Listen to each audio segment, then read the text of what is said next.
Okay.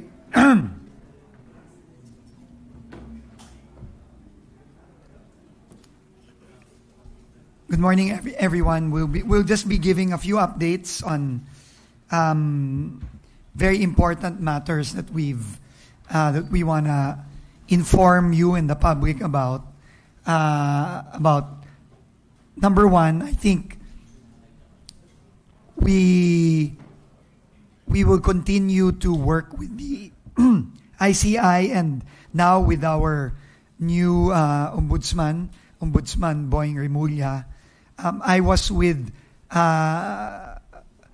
Justice Remulla and Solgen Berberabe yesterday at the DOJ nung last day ni Ombudsman Boying. At nag-alignment meeting kami about the cases that have already been filed with the Office of the Ombudsman, as well as future steps in the next few days and weeks para tuloy-tuloy po yung ating coordination, not only para panagutin yung mga dapat managot dito sa pagnanakaw ng pera ng mga kababayan natin dito sa DPWH, kundi pati yung ginamit nga na term ni Solgen Berberabe, yung restitution, yung pagbabalik ng pera ng mga kababayan natin. So, yun ang dalawang bagay na talagang hindi natin tinitigilan ng pagtutok kasi yun ang pinaka-importante, katulong na rin ng ICI. So, nag-usap kaming tatlo, kasama ng ating mga undersecretaries, ng ating team, nila Yusek Bisnar, Yusek Torgano, Yusek Berberabe, at meron na kaming way forward. At sa mga susunod na araw, susunod na linggo, meron kaming mga gagawing mga importanteng announcement tungkol dito. Pero, gusto ko na rin i-announce muna ngayong araw, bago tayo magsimula nung press con natin, yung pagpipirma natin ng mga agreements with 3 critical agencies, Kasama ito sa pagpapabilis ng pagbabalik ng pera ng mga kababayan natin. In the coming days, I think lahat next week, Yusek Rico, we will be signing 3 memoranda of agreement with the AMLAC, with the Insurance Commission, and with the Philippine Competition Commission. Alam naman natin na in-announce namin nung nakaraang mga linggo na nagkaroon na ng maraming mga meeting at pag-uusap kung paano natin mapapabilis ang pagbabalik ng pera ng mga kababayan natin. Nagsimula yan sa AMLAC. I think ngayong araw, kahapon, nag-announce na ang AMLAC ng pang-5 freeze order na nakuha nila from the Court of Appeals. To date, I think 1,600 na yung accounts na na-freeze. Mahigit 4 na billion na in value sa mga accounts na yan ang na-freeze. Pero madadagdagan pa yan dahil dun sa 5 freeze order kahapon. So lahat yan, pinagtutulungan natin with AMLAC. Pero next week, magkakaroon na tayo ng agreement with them, na formal, para, kumbaga, gagawin na nating mas structured at mas klaro yung ating mga steps na gagawin. Pero kahit na napansin nyo naman, kahit wala pang agreement, agad-agaran tayong umaksyon together with AMLAC. Nagpapasalamat ulit tayo kay Governor Eli at kay ED Matt dahil mabilis silang kumilos. Kung maaalala ninyo, parang 1 week pa lang after natin final yung first case natin sa Ombudsman, meron na kagad initial freeze order. So makakaasa kayo na dahil dito sa agreement na pipirmahan natin with AMLAC next week, bibilis pagalo yung ating pag-freeze at pag-uusapan na rin natin, kasama sa pag-uusap namin kahapon ni Ombudsman Boying at ni Solgen Berberabe, ano ang next step after na-freeze? At ang next step dyan ay yung pagbawi na natin dun sa mga properties at pera na na-freeze na ngayon. So yun ang magiging topic namin kapag kami ay nakipagpirmahan sa AMLAC. No? Kung paano na, ano na ang next step at paano natin mapapabilis yung next step na yan na pagbawi na ng pera ng mga kababayan natin. So AMLAC ang una. Pangalawa, PCC, yung Philippine Competitiveness Commission. Nakausap ko si Chairman Mike Aguinaldo kahapon din. Nagkita kami sa ICI kahapon at sinigurado niya ako na bibilisan nila. Dahil sabi nga nila, ang burden of proof, no, yung antas ng kailangang ebidensya para i-prove ang bid rigging ay hindi kasing taas ng isang criminal case na fina-file sa ombudsman o sa korte. No, mas mababa yung threshold of evidence, no, ng lakas ng ebidensya dun sa bid rigging. Kaya sabi niya, Secretary, wag kang mag-aalala, bibilisan natin to. No, so, yun din ang i-solidify natin dun sa ating magiging Memorandum of Agreement with the Philippine Competitiveness Commission. At ikatlo, magsa-signing din tayo with Insurance Commissioner Ray Regalado next week para din magkaroon tayo ng klarong paraan together with the Insurance Commission paano natin mababawi lahat ng mga insurance na kasama doon sa mga kontratang pinirmahan at mga insurance na bonds na kasama dun sa mga iba't ibang kontratang ma-anomalya, no, na may ebidensya of anomaly para mabawi din natin yon. So paulit-ulit kong sinasabi, no, the past weeks, lahat ng kaso, lahat ng paraan para mapanagot natin yung mga dapat managot, saka para mabawi natin ang pera ng taong bayan, lahat yan gagawin natin.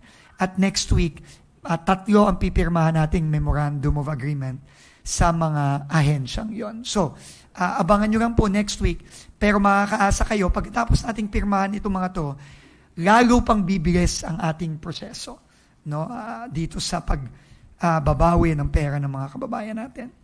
So, yon ang mga updates ko for na parating sa mga susunod na linggo, specifically para sa restitution o pagbabalik ng pera ng mga kababayan natin. Kasi napaka-importante yan. At magbibigay tayo as ginagawa naman natin lagi every week, magbibigay tayo ng weekly updates dito sa mga ginagawa natin ito. Para mga kababayan natin, alam nila every step of the way kung ano ang ginagawa natin at ano, mas importante doon, ano ang resulta nito mga ginagawa natin. Okay, so with that, let me now move on to some things na ginagawa natin, lalong-lalo na dun sa mga area na tinamaan ng mga kalamidad. No? At uunahin kalamidad at yung both man-made at both natural and man-made.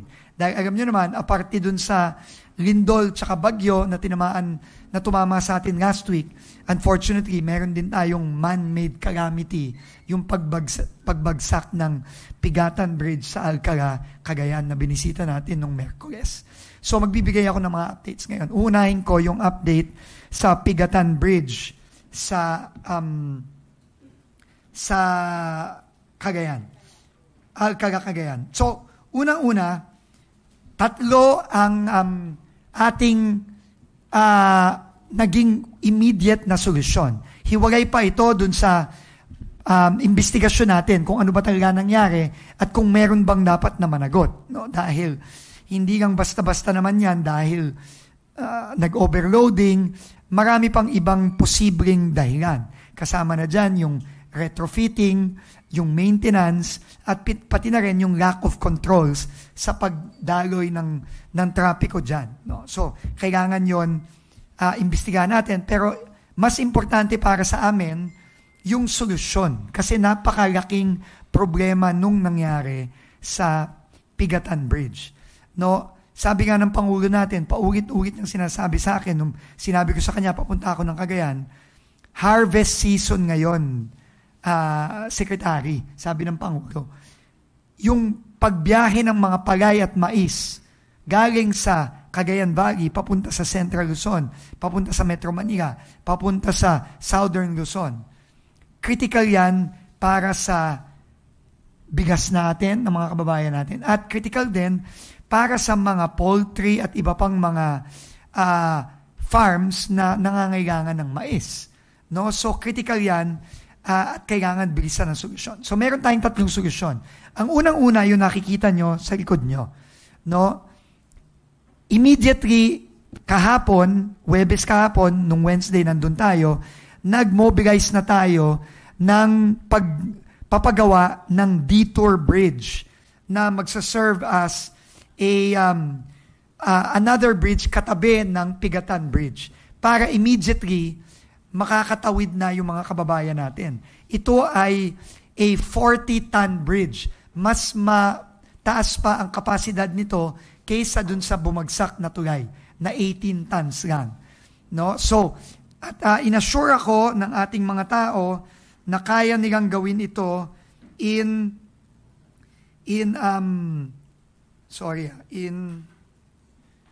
60 days, no? 60 days. So, papaspasan natin yan in 60 days, kailangan magawa yan, no? It is a 124-meter bridge, 2 lanes, kapareho din ng Pigatan, pero ang capacity na niya ay 40 tons, hindi more than double nung current capacity ng Pigatan, no? 84 meters ang kanyang span, nung steel length, 124 yung kasama yung approaches, yung daan na kung saan ka aakyat sa asampa sa tulay. Ang total budget niya ay 17.4 million pesos. No, ito ay mostly yung approaches at yung labor and equipment, no. Yung kasing mga steel structure, meron na tayo niyan na nakastack sa DPWH at pinadala na natin yon sa Cagayan nung Wednesday ng gabi at makikita nyo nga itong video na ito, makikita nyo kahapon ito ng roughly mga tanghali nagsimula na sila na mag-mobilize. So, talagang papaspasan natin ito at kailangan natin yan. No? So, yan ang ating gagawin immediately. Ikalawa, kausap ko na si Acting Secretary Banoy Lopez ng DOTR at currently siya na ay in charge dun sa paghahanap ng paraan kung saan magkakaroon din tayo ng mga alternative logistical route by sea, no? Para imbes na by land, kasi nga, no, napakabibigat nitong ating mga kargamento, no, lalo na yung mga palay na napakarami at mais. Magkakaroon tayo ng alternative either by ship, by barge, mula Cagayan papuntang iba't ibang lugar, no? Metro Manila, Batangas, etc. No? Para hindi na kailangang dumaan by land. At ikatlo, ongoing na rin yung traffic management sa lahat ng 4 other critical bridges sa Cagayan Valley. At alam nyo naman, naglabas na ako ng department order, yung traffic management sa mga bridge para hindi na maulit yung nagsasabay-sabay yung mga mabibigat na truck, kagaya nung nangyari dito na 2 malaki at 2 maliit na truck ang sabay-sabay na tumawid, hindi na mangyayari all over the country. So, ginagawa na natin yon ngayon. No? So, makakaasa kayo, ayon na rin sa direktiba ng Pangulo natin, na tuloy-tuloy tayong pag-implement at papaspasan natin ang pag-implement sa mga solusyon na ito para naman matulungan natin ang mga kababayan natin sa Cagayan Valley, lalong-lalo na yung ating mga farmers. So yon, no? We will keep you updated on this and we will give you weekly progress reports dito sa ginagawa natin sa Pigatan Bridge sa Alcala, Cagayan.